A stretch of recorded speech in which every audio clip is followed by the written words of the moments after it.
Hello, how are you? Welcome to my first blog post.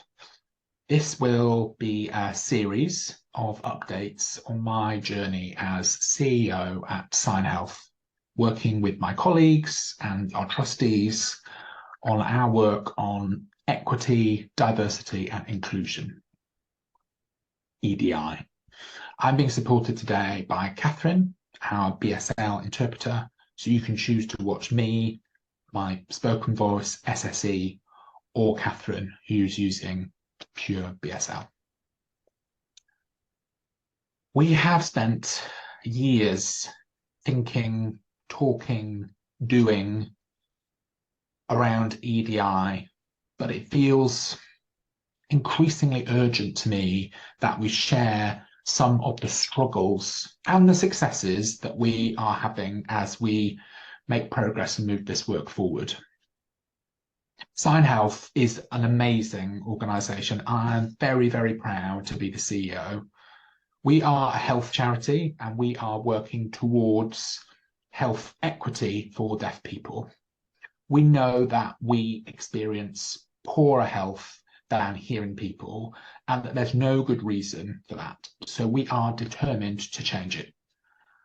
We were set up in 1986 and we have grown a lot since then. We now have almost 200 staff and a turnover of about £9 million a year.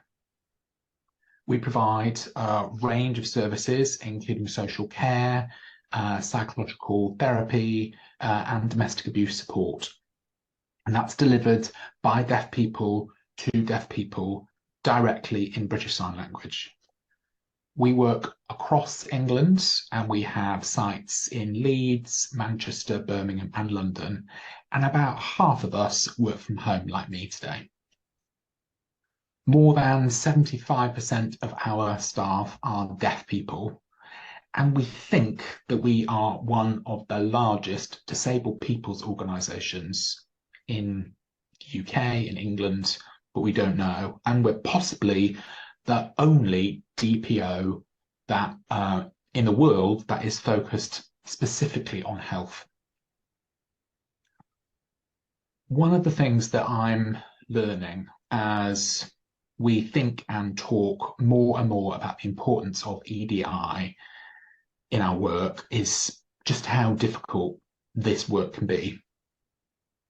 In the past few years, I have had literally hundreds and hundreds of meetings about EDI.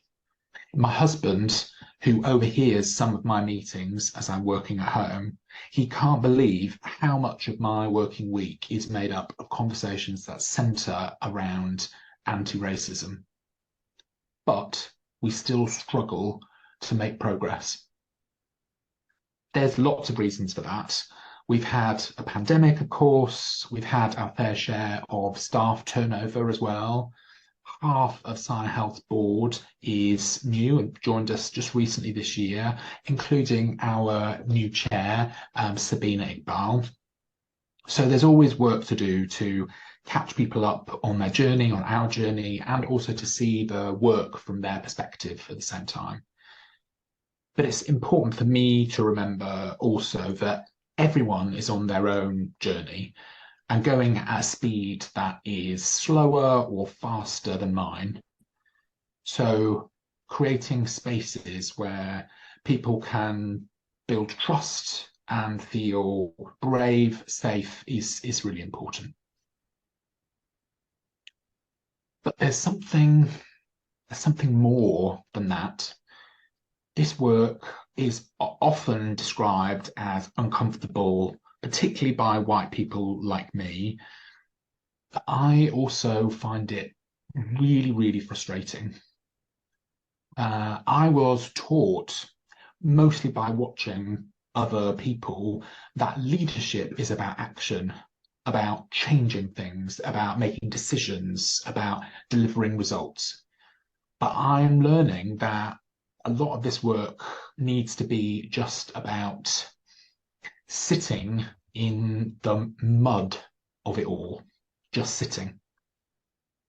feeling the messiness of it, trying to connect to the pain of it, and listening to the stories that people share. I'm trying to learn not to leap into action, but instead just to sit in it. So this blog is an invitation to sit in the mud with me, or perhaps slowly to wade through the mud, because I do want to make progress, but I also want to be a better leader and to really, really learn. I don't want to dismiss the feeling of what we are working on by focusing too much or too quickly on action. So finally, I am really keen to try to champion the work of other people in this space, as I have so many people to thank for the learning that I've been doing on EDI. One example, we have worked really closely with Letitia Gibson. She is the founder and the program leader of a company called New Ways.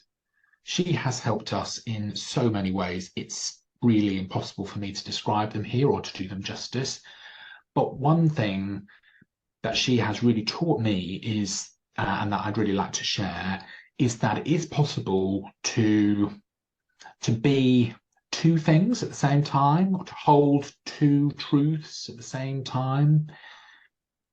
I am really keen to make progress on our EDI journey, and sometimes frustrated by our slow progress, but at the same time, I am really, really proud of what we're doing and how we are changing.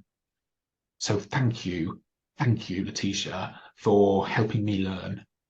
I am looking forward to sharing more about our journey in the next update of my blog.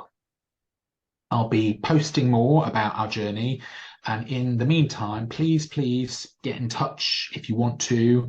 I really, really welcome your feedback. You might want to connect more on what we're doing, or you might want to point out things that you think we're doing wrong or could do better. Please feel free to get in touch. We know that we are not the perfect organisation, but we are determined to continue our journey. Thank you.